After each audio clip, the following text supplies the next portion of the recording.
The book I read was Brilliant Blunders by Mario Livio. This book was very intriguing and gave me great insight into what mistakes scientists have made. The first scientist outlined in this book was Charles Darwin, who is directly related to our previous unit of evolution. His mistake was not all his fault. Nevertheless, he had no clue what genetics were, so he had to go off the theory that parents' genes heft in their offspring. This completely undermined his theory of natural selection, because if our traits are just a result of blended particles from our parents, it should not be possible for natural selection to change traits over generations. The next scientist discussed in this book is Linus Pauling, who is a Nobel Prize-winning biochemist. Pauling came very close to figuring out the DNA structure, but he was stuck on the idea that DNA forms 3 intertwined spirals instead of 2. In addition, he made an elementary mistake in his chemistry. His nucleic acid molecule was not actually an acid. Unlike most scientists, after Francis Crick and James Watson proved him wrong, he made a public declaration to announce their achievement and his blunder. The next scientist was not as classy and stuck with his theory until his death in 1907. Lord Kelvin held firm to his conviction that the Earth was only millions of years old. He reasoned the Earth started as a molten ball of rock, so its age should be able to be calculated.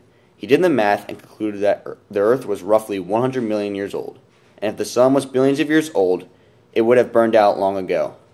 Kelvin was obviously wrong for 2 main reasons. The first reason, as his former student pointed out, he assumed the Earth's core was fixed and transported heat at the same rate everywhere.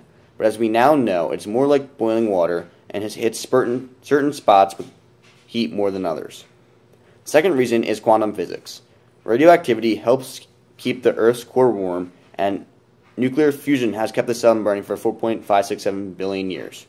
The next scientist was Fred Hoyle, in which his theory for the origin of the universe is flawed. The main reason why it is flawed is he thought the universe was in a continual state of creation, but as evidence for the Big Bang mounted, his theory diminished. The final and most well-known scientist in this book is Albert Einstein. His biggest mistake was denouncing his own work after he published it.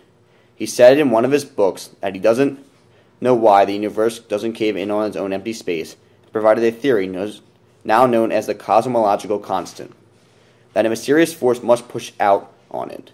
After regretting publishing this, he deeply denounced his theory, which was proven true when in the 1990s, physicists found dark energy, now known as black holes, which explains this mysterious force. My favorite quote comes on page 271,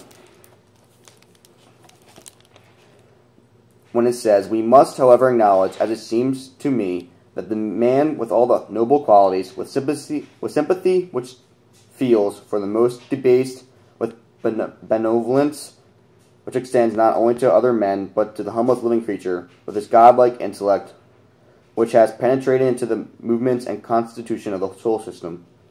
With all these exalted powers, man still bears in the bodily frame the indelible stamp of his lowly origin." This means no matter how great we think we are, we should always remember our humble beginnings, and how lucky we are to be here. All in all, this book taught me that even the best make mistakes, and it's how one handles these blunders that defines their legacy.